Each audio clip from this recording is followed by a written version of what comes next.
नमस्कार साथियों, सार्थक पहल बदलाव हमसे में पुनः एक बार आप लोगों का स्वागत है। और हम पढ़ रहे हैं राष्ट्रीय आंदोलन। और राष्ट्रीय आंदोलन पढ़ते पढ़ते हमने पढ़ लिया भारतीय स्वतंत्रता अधिनियम। और आज हम लेके आए हैं भारत का एकीकरण। हम पिछली कुछ झलकियां देखें तो हम देखेंगे माउंटबेटन योजना। माउंटबेटन योजना के आधार पर संविधान सभा का गठन, और उसके बाद में लॉर्ड एटली की घोषणा।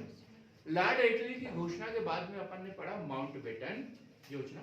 माउंटबेटन योजना के आधार पर हमने पढ़ा भारतीय स्वतंत्रता अधिनियम, जिसे 4 जून 1947 को ब्रिटिश पार्लियामेंट में रखा गया और 4 जुलाई 1947 को रखा और 18 जुलाई 1947 को वहां स्वीकृति मिली और 14-15 अगस्त 1947 को उसे भारत में लागू भी कर दिया गया। और इसी के तहत भारत में दो अधिराज्यों का गठन, एक हिंदुस्तान और एक पाकिस्तान। हम एक और पुरानी बात देखते हैं और वो देखते हैं माउंटबेटन योजना कब रखी गई थी।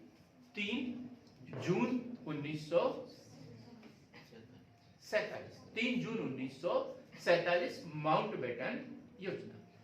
10 जून 1947 को इसे मुस्लिम लीग द्वारा स्वीकार कर लिया गया और 14 जून 1947 को भारतीय राष्ट्रीय कांग्रेस द्वारा भी इसे स्वीकार कर लिया गया था।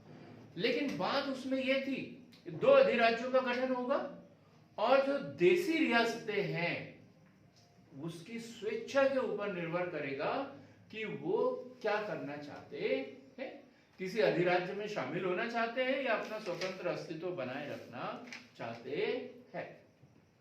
चूंकि कांग्रेस ने माउंटबेटन योजना जो है 14 जून 1947 को स्वीकार कर ली थी, लेकिन दूसरे दिन 15 जून 1947 को कांग्रेस की एक बैठक हुई और उसमें यह निर्णय लिया गया कि कोई भी रियासत स्वतंत्र नहीं रहेगी, कोई भी रियासत स्वतंत्र नहीं रहेगी।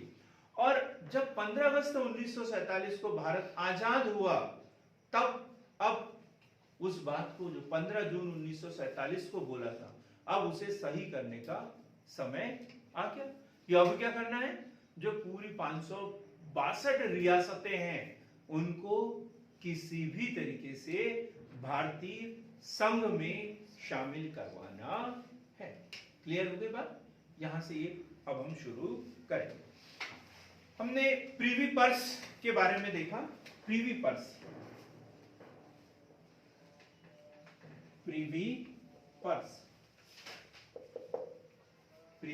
पर्स इसे हम राजभत्ता बोलेंगे। क्या बोलेंगे? हिंदी जो मीनिंग होती है वो राजभत्ता। तो भारत में उस समय लगभग 562 से अधिक थी, लेकिन भारत के पास में जो रियासतें आई लगभग 500 से अधिक ऐसी रियासतें थी जो डायरेक्ट जो हिंदुस्तान का जो मैप उस समय दिख रहा था उसके बीचों बीच में वो फंस रही थी। 500 से अधिक रियासतें 562 के लगभग में थी, लेकिन कुछ रियासतें ऐसी थी जो पश्चिमी भाग में थी। अब उसके बारे में हम अंदाजा नहीं लगा सकते थे कि पाकिस्तान में जाएगी या भारत में। अब सिंध के उधर कोई रियासत है तो उसको क्यों बोलेंगे कि भारत में शामिल हो जाओ, हम उसका अनुमान भी नहीं लगाएंगे। तो लगभग 500 रियासतों के बारे में हमने अनुमान लगा लिया था कि ये भारत में रहना ही चाहिए। और एक भुगतान राशि, इसे लिखेंगे हम अच्छे से, एक भुगतान राशि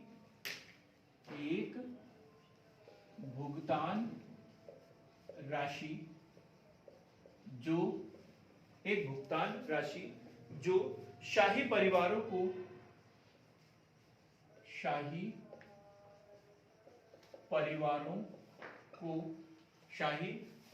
को भारत के साथ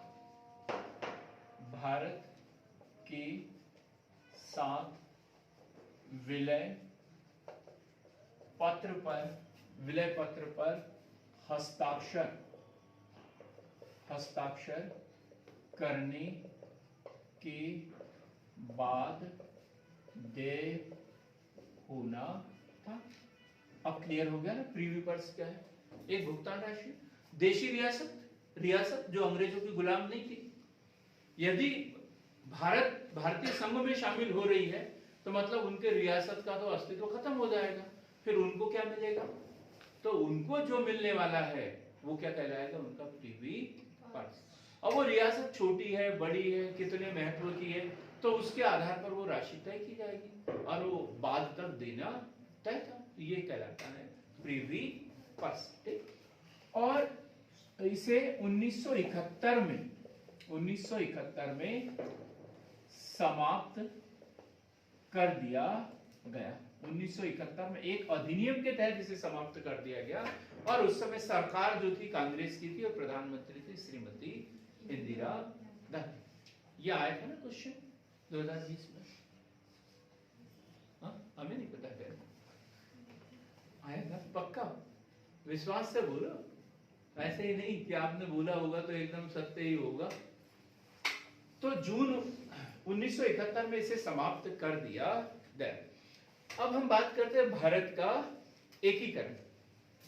भारत का एकीकरण बड़े महत्वपूर्ण क्वेश्चन हम इसमें देखेंगे, तो बड़े शांति से इसे सुनना भी है, समझना भी है, और वीडियो को एक बार नहीं, दो बार नहीं, 3 बार हमें देखना पड़ेगा, क्योंकि ये मेंस के लिए 100% गारंटी वाले क्वेश्चन है। 100% गारंटी वाले क्वेश्चन जो एग्जाम में हमें कुछ न कुछ इससे संबंधित लिखना ही होता है। मैंने शायद 2015 के पीएससी में, 14 के पीएससी में, 16 के पीएससी में कंटिन्यू लिखे हैं। क्वेश्चन बदल बदल के पूछते हैं। रियासत विभाग, रियासती विलीनीकरण, सरदार वल्लभ भाई पटेल को लौह पुरुष क्यों कहा गया, या किन परिस्थितियों में भारत को स्वतंत्रता मिली, भारतीय संविधान लागू करते समय कौन कौन सी परेशानियों का सामना करना पड़ा। ऐसे अलग अलग तरीके से क्वेश्चन पूछते हैं, लेकिन उत्तर जो होता है वो हमारा एक ही होता है। उत्तर जो है एक ही होता है। ठीक। तो भारत का एकीकरण, तो भारत की भौगोलिक सीमा में, भारत की भौगोलिक सीमा में लगभग 562 रियासतें थी। अब आप इस बात पे मत उलझ जाना कि सर आपने तो पहले 500 बताया था, 562 बताया। लगभग में बताया हमने कि लगभग इतनी रियासतें थी। माउंटबेटन योजना के अनुसार क्या था, ये तो सबको पता है। माउंटबेटन योजना के अनुसार रियासतों को स्वयं निर्णय लेना था। स्वयं निर्णय लेना था कि वो स्वतंत्र रहती है या किसी एक अधिराज्य में शामिल होना चाहती है। इस संकटपूर्ण स्थिति से निपटने के लिए, इस संकटपूर्ण स्थिति से निपटने के लिए, कौन सी संकटपूर्ण स्थिति योगेश जी? कैसे कहां विलय करें? कैसे विलय करें? विलय करें भाई, उनको स्वतंत्र छोड़ दिया है तो कैसे नाचेंगे ये हमें क्या पता है ना?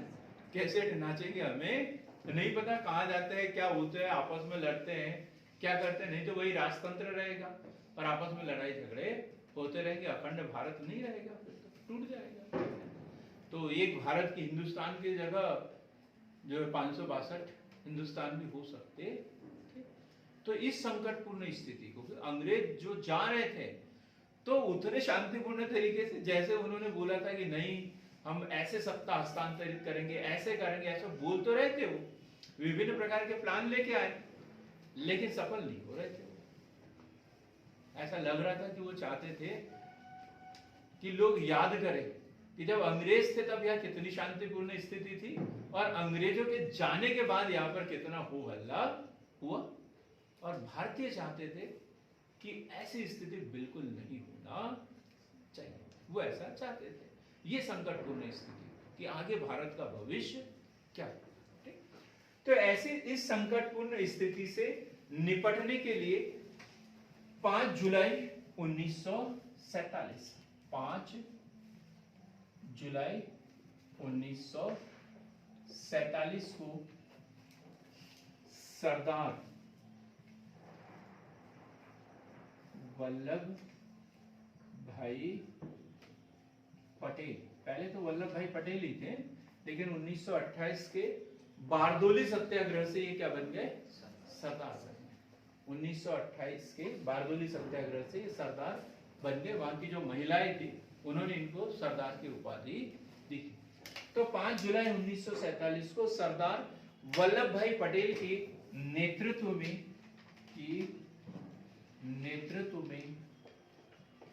रियासत विभाग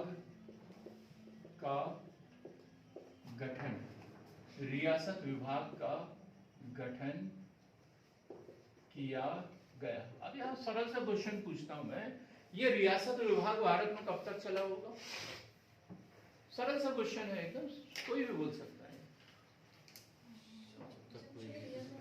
हाँ? जब तक पूरी रियासत गठित नहीं हो।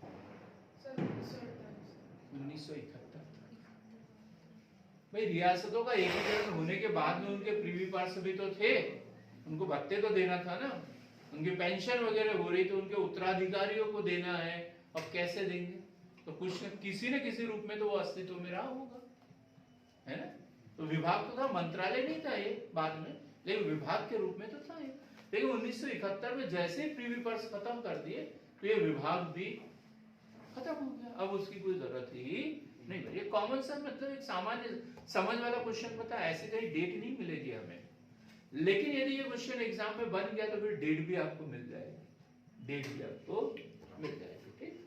तो इस संकटपूर्ण स्थिति से निपटने के लिए 5 जुलाई 1947 को सरदार वल्लभ भाई पटेल के नेतृत्व में रियासत विभाग का गठन किया गया। पटेल ने गाजर और छड़ी की नीति अपनाते हुए 15 अगस्त 1947 को अधिकांश रियासतों का भारत में विलय कर दिया गया। छड़ी का मतलब क्या? प्रलोभन। हाँ बिल्कुल, एक तो प्रलोभन दिए उसे, हाँ गाजर का मतलब प्रलोभन, उनको प्रलोभन दिए कि ऐसा करो वैसा करो, उनके भविष्य बताया कि आगे ऐसा होगा ये वो, तुम जो अभी राजा महाराजा बनते हो तुम्हारे कारखाने होंगे, ऐसा वैसा ढेर सारे उनको दिए। ये भी बोला कि तुम जैसे पहले थे वैसे शक्तिशाली रहोगे, तुम नेता बनोगे, ये ढेर सारे उनको प्रलोभन दिए। और साथ ही छड़ी, मतलब जो लोग तैयार नहीं होते थे तो उनको बता देते कि नष्ट नाबूद कर देंगे तुम्हें, कहीं का नहीं छोड़ेंगे, भागना पड़ेगा तुम्हें इधर उधर। ये इस तरीके से वो दोनों उन्होंने किए। और इस काम के लिए उन्होंने एक आईएएस को चुना था, भारतीय प्रशासनिक सेवा के, और इसे क्या बनाया था, इस विभाग का सचिव बनाया था। क्या नाम था उनका? V.K. मेनन। इनके ऊपर भी क्वेश्चन बना, पीएससी ने पूछा है, मेंस में क्वेश्चन। वीपी मेनन,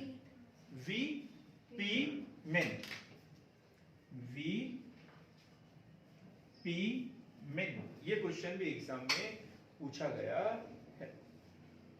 अब सारी रियासतें भारतीय संघ में शामिल होगी, बल प्रयोग किया, जो भी किया हो, जैसे भी हो, कोई विशेष परिश्रम करने की आवश्यकता नहीं पड़ी। सिर्फ 4 रियासतें, 4 मुख्य रूप से 3। Number 1 Kashmir, number 2 Junagadh, number 3 Hyderabad, number 4, अब समझ में आया क्या है? बाद में इसलिए लिखा क्योंकि सबसे बाद में शामिल हुआ है ये, जून 1949 में भारतीय संघ में शामिल हुआ है। चूंकि एकदम भारत में था, बीचों बीच में था, तो इसके बारे में किसी को चिंता थी नहीं, मालूम था कि ये कहीं जा ही नहीं सकता। ठीक, तो सबके बाद में शामिल होगा और इसे हम बाद में पढ़ेंगे, जब मध्य प्रदेश का इतिहास हम पढ़ेंगे तब इसे पढ़ेंगे। अभी 3 रियासतों के विषय में पढ़ेंगे, एक कश्मीर, जूनागढ़ और हैदराबाद।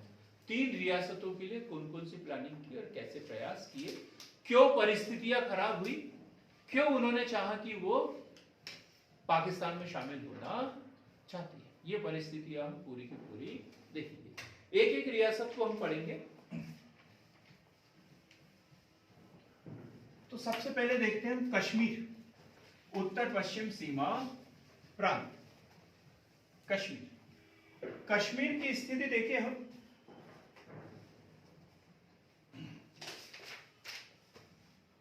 कश्मीर उत्तर पश्चिम सीमा प्रांत। तो यहां का जो राजा है उसका नाम है हरि सिंह, लेकिन जनता जो है यहां पर वो अधिकांश है मुस्लिम, बहुमत में मुस्लिम और अल्पमत में है हिंदू और बौद्ध।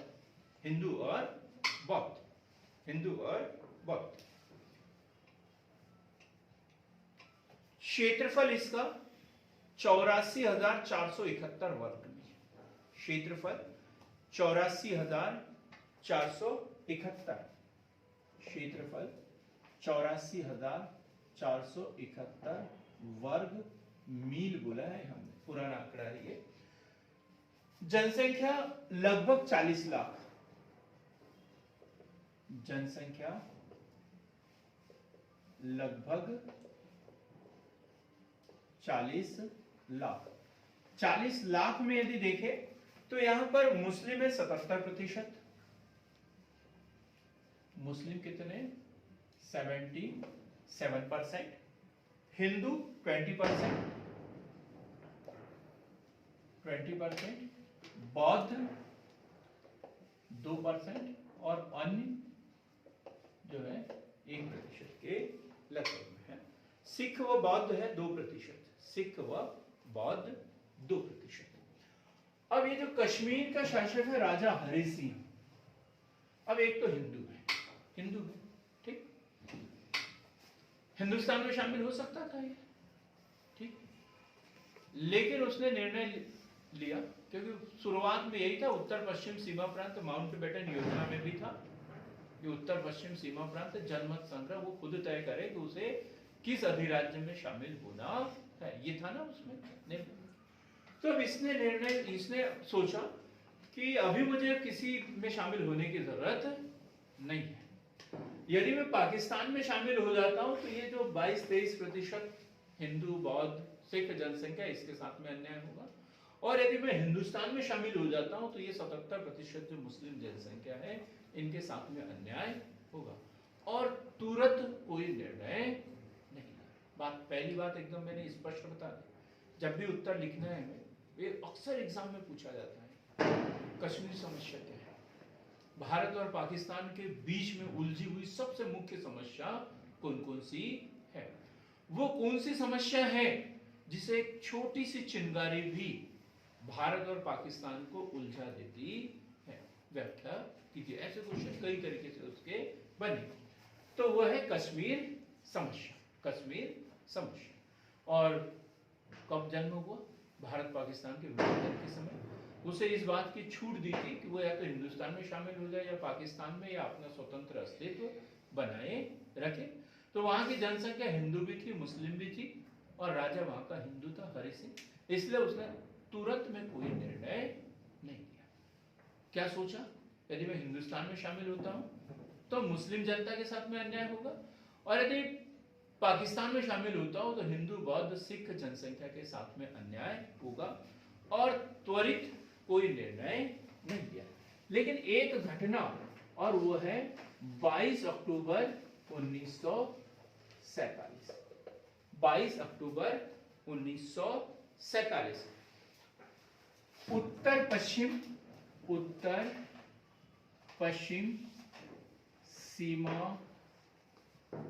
सीमा प्रांत के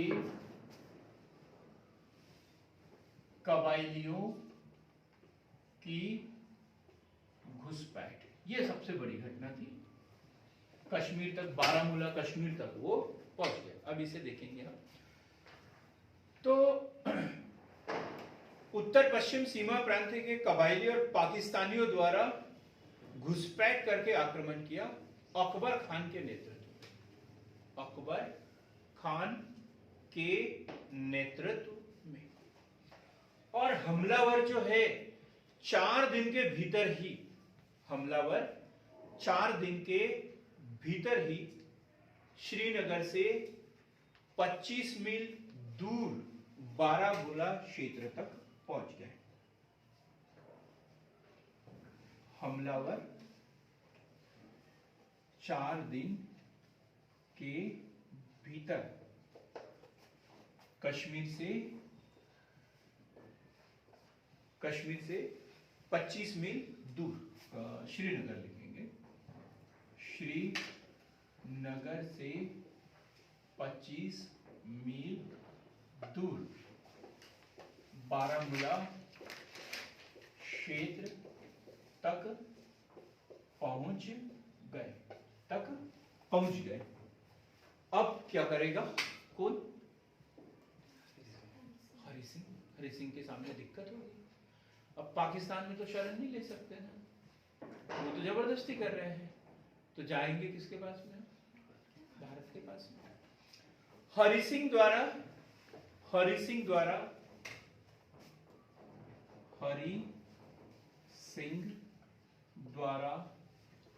भारत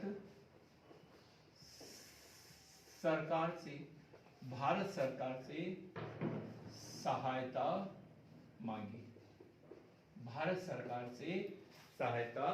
मांगी। साथ ही भारत के साथ विलय करने का प्रस्ताव भी भेजा।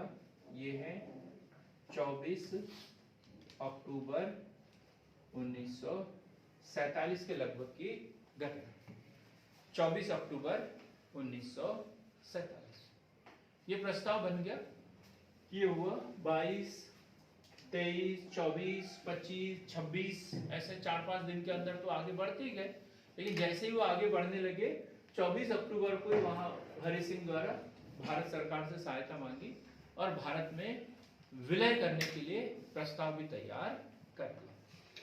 26 अक्टूबर 1947, ये क्वेश्चन महत्वपूर्ण है।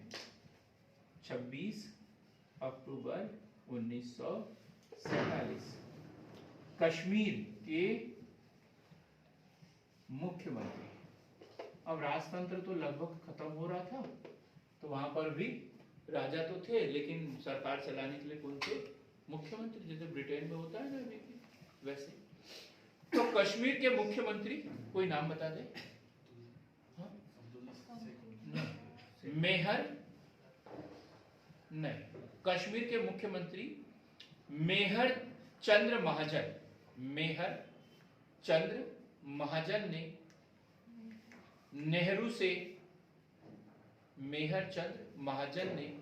नेहरू से सहायता मांगी, लेकिन जवाहरलाल नेहरू द्वारा त्वरित कोई निर्णय नहीं लिया गया, अर्थात सहायता नहीं दी गई। वो सोच रहे थे कि कोई शर्त हो जाए, एक आध एग्रीमेंट वगैरह बन जाए, वे हम तुम्हें सहायता देंगे, तो उसके बाद में क्या होगा? कोई भी होता है ऐसा, सशर्त सहायता देते हैं, वैसे नहीं देते। योगेश कुमार मेरे को छोड़कर, तो उन्होंने सहायता मांगी, लेकिन इन्होंने त्वरित कोई निर्णय नहीं लिया। वो चाहते थे कि कश्मीर द्वारा इस बात की गारंटी दी जाए, कश्मीर द्वारा इस बात की गारंटी दी जाए कि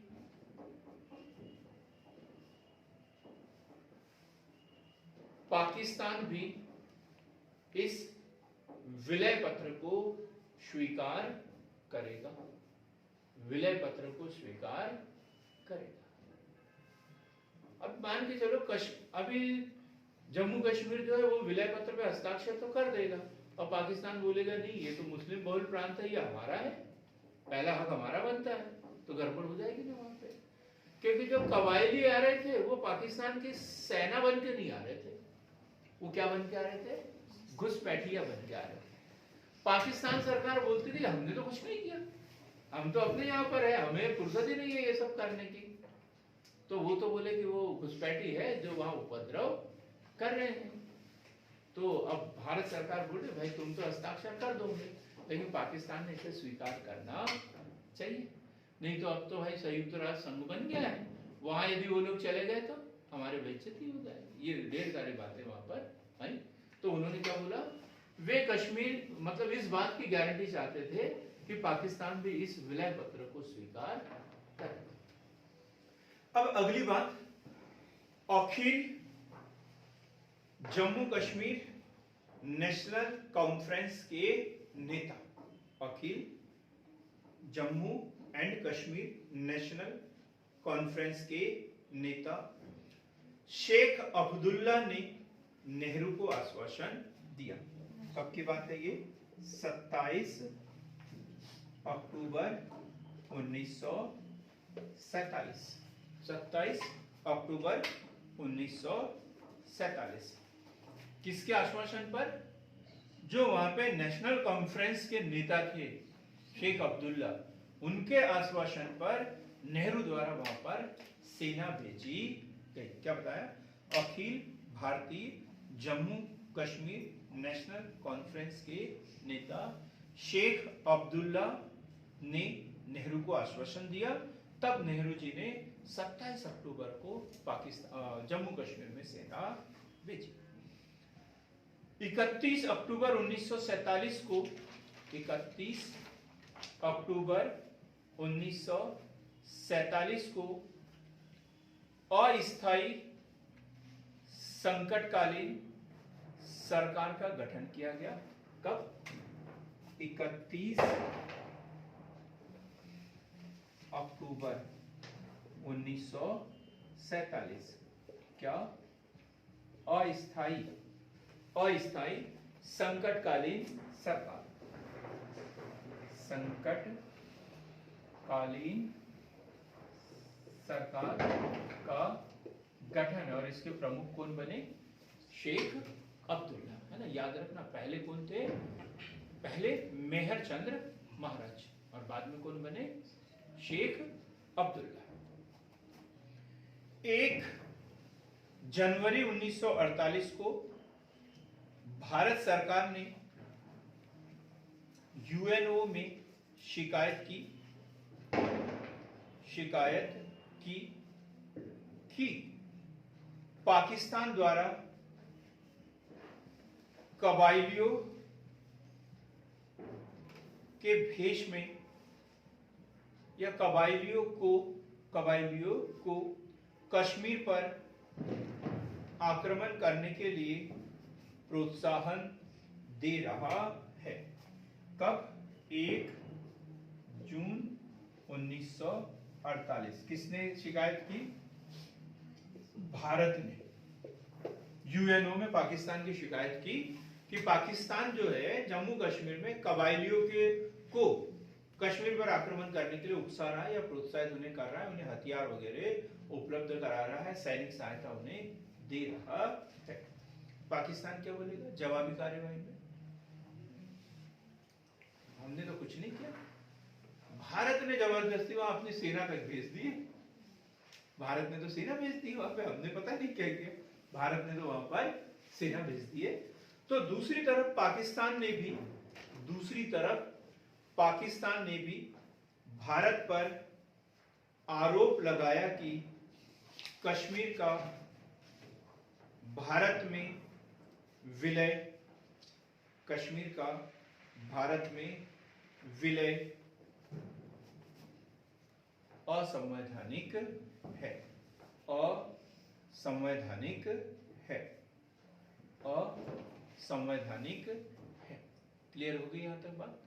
भारत ने तो विलय कर दिया उसका, जब संविधान बना तो धारा 370 वगैरह हम पढ़ेंगे सब। अब ये शिकायत हुई दोनों पक्षों की ओर से, तो अब यूएनओ का हस्तक्षेप, किसका? यूएनओ, संयुक्त राष्ट्र संघ, और उसमें कौन? सुरक्षा परिषद। सुरक्षा परिषद ने क्या किया? एक समिति बना दी, काउंसिल बना दी। ये क्वेश्चन भी इंपॉर्टेंट है। तो सुरक्षा परिषद ने समस्या के समाधान हेतु 5 राष्ट्रों की सदस्य समिति की नियुक्ति की। 5 राष्ट्र थे उसमें। कौन थे 5 राष्ट्र? एक चेकोस्लोवाकिया, याद रखना, चेकोस्लोवाकिया।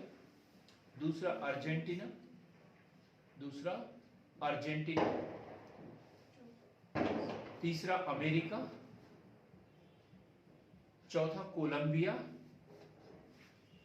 और पांचवा बेल्जियम। पांचवा बेल्जियम, बेल्जियम। ठीक। ये सुरक्षा परिषद में फिर जांच करना और ये और वो ढेर सारी बातें वहां पर हुई। 1 जनवरी 1949, ये याद रखना है बराबर। 1 जनवरी 1949। 1 जनवरी 1949 क्या हुआ? कुछ नहीं। 1 जनवरी 1949 क्या हुआ? युद्ध विराम शर्तों पर हस्ताक्षर, भारत और पाकिस्तान दोनों के युद्ध विराम शर्तों पर हस्ताक्षर व जनमत, युद्ध विराम करेंगे और विलय काय के आधार पर होगा? अब जनमत संग्रह के आधार पर। ये निर्णय याद रखना है। निर्णय किसके? न भारत के पक्ष में और न ही पाकिस्तान में। क्या हुआ? जनमत संग्रह के पक्ष में गए। ये निर्णय तो वैसे भारत के खिलाफ भी हो रहा था, क्योंकि मालूम है कि वहाँ 77% जनसंख्या मुस्लिम है, तो जनमत संग्रह कहाँ होगा? लेकिन बात अच्छाई और बुराई की भी होती है। तो जनमत संग्रह के लिए सुरक्षा परिषद ने ओवन डिक्सन,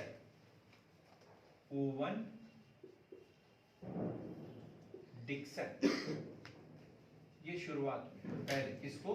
ओवन डिक्सन को, तथा 1951 में डॉक्टर फ्रैंक ग्राहम को यूएनओ के प्रतिनिधि के रूप में नियुक्त किया गया, किंतु कोई निर्णय नहीं। जनमत संग्रह भारत तैयार, पाकिस्तान उसके ऊपर तैयार ही नहीं। ये परिस्थिति यहीं पर। और 1951 में जम्मू कश्मीर की संविधान सभा बैठी और जम्मू कश्मीर ने बोला कि तुम तुम्हारा करते रहो, अब हम अपनी संविधान सभा बनाए। और जम्मू कश्मीर के स्वतंत्र राज्य के रूप में संविधान सभा का गठन हुआ। कब?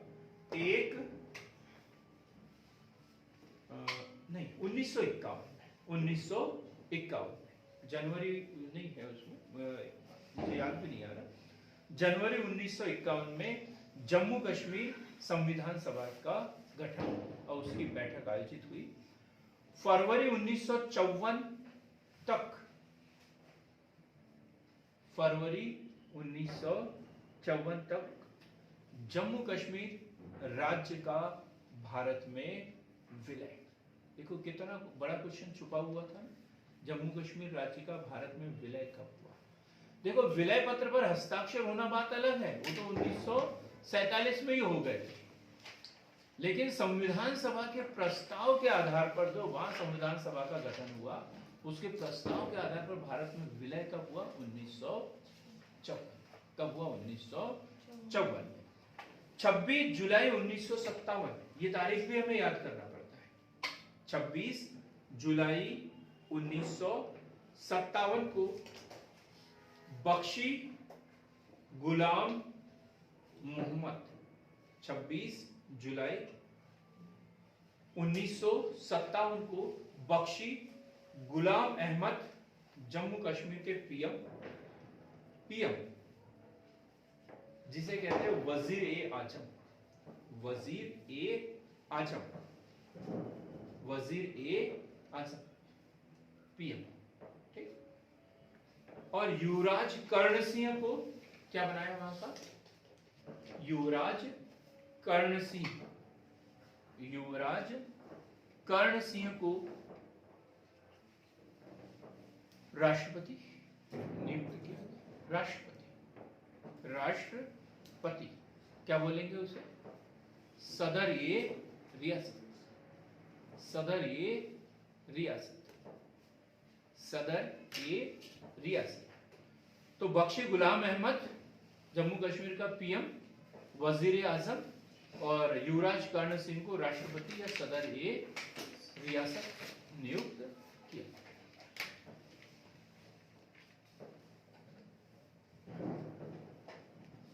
अब एक छोटी सी घटना जिसे हम ब्रैकेट में लिखवाएंगे, वो इससे संबंधित नहीं है, इस तारीख से संबंधित नहीं है, लेकिन एरिया से संबंधित है, इसलिए हम इसे नोट करेंगे।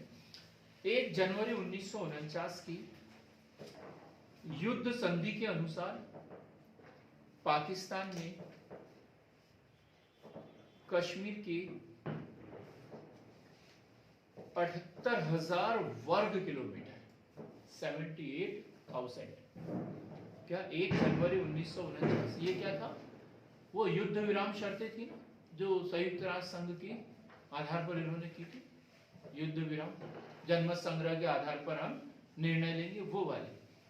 तो 1 जनवरी 1949 की युद्ध संधि के अनुसार पाकिस्तान ने कश्मीर के 78,000 वर्ग किलोमीटर क्षेत्र पर कब्जा कर लिया, जो आज भी बरकरार है, जो आज भी बरकरार है। प्रियंका क्या कहते हैं इसे? पाक अधिकृत कश्मीर, POK, पाक अधिकृत कश्मीर। ये तो हम बोलते हैं इसे POK, पाक अधिकृत कश्मीर, पाक ऑक्युपाइड कश्मीर हम बोलते हैं। पाकिस्तान क्या बोलता है इसे? आजाद कश्मीर, जिसे क्या कहते हैं? POK और आजाद कश्मीर के नाम से जाना जाता है, आजाद कश्मीर के नाम से जाना जाता है। और इसकी राजधानी क्या है? आजाद कश्मीर की राजधानी क्या है? मुजफ्फराबाद। देखो कितने क्वेश्चन छुपे हुए हैं। हम कश्मीर कब से पढ़ रहे हैं, लेकिन ऐसा कश्मीर तो नहीं पढ़ते। मुजफ्फराबाद, मुजफ्फराबाद। कश्मीर के सीमांत क्षेत्र यदि देखें तो पाकिस्तान है, अफगानिस्तान है, सियाचिन, तिब्बत, ये सब है। 5 अगस्त 2019, ये बात भी हम पढ़ेंगे। 5 अगस्त 2019, 5 अगस्त 2019 को इस राज्य की धारा 370 के खत्म होने के साथ साथ, धारा 370 खत्म होने के साथ साथ और एक अनुच्छेद खत्म हुआ है, 35A। अनुच्छेद 35A भी समाप्त कर दिया गया, समाप्त कर दिया गया। तो क्या है भी धारा 370? धारा 370, धारा 370 में ये लिखा हुआ है कि संसद को जम्मू कश्मीर के बारे में रक्षा, विदेशी मामले, संचार के विषय पर कानून बनाने का अधिकार है। धारा 370 में स्पष्ट लिखा हुआ है, क्या है कि संसद को जम्मू कश्मीर के मामले में रक्षा, विदेशी मामले और संचार के विषय पर कानून बनाने का अधिकार है, लेकिन अन्य विषय से संबंधित कानून लागू करवाने के लिए केंद्र को राज्य सरकार का अनुमोदन चाहिए। फिर अनुमोदन, राज्य सरकार को उसे स्वीकृति देना पड़ेगा। अनुच्छेद 35A में क्या है, क्या था ऐसा? जम्मू कश्मीर राज्य विधानमंडल को स्थायी निवासी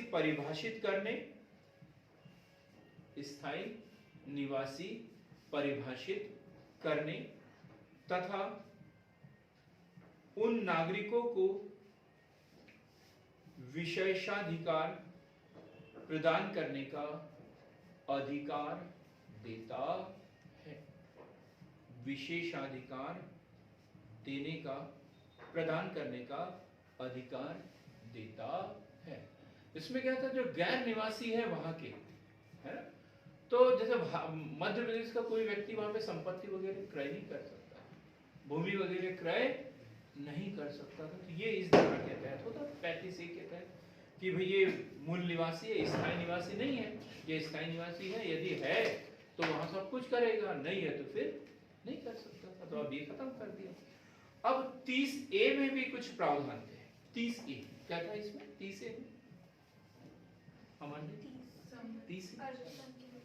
अल्पसंख्यकों के लिए, तो इसमें था स्कूलों में गीता, पुराण, अन्य ग्रंथ पढ़ाए जाने से रोकता था। या वहां पे 30A जम्मू कश्मीर के ऊपर लागू था। तो और इसे डिटेल में हम पढ़ेंगे। तो ये मुझे पता है अभी कि जम्मू कश्मीर को हमने इसमें उतना नहीं पढ़ा जितना हमें पढ़ना चाहिए, लेकिन 2-3 बातें हमने इसमें छोड़ के रखी है जिसे हम अलग से वीडियो में पढ़ेंगे।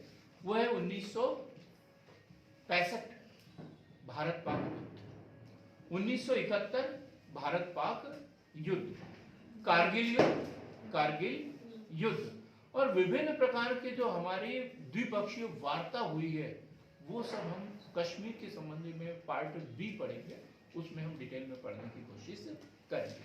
अभी तो हमने सिर्फ ये देखा कि जब भारत में रियासती विलीनीकरण विभाग का गठन किया तब ये 3 जो रियासतें थी, जम्मू कश्मीर, हैदराबाद और जूनागढ़, इन 3 रियासतों को भारत में विलय करने के लिए कौन कौन से प्रयास करने पड़े।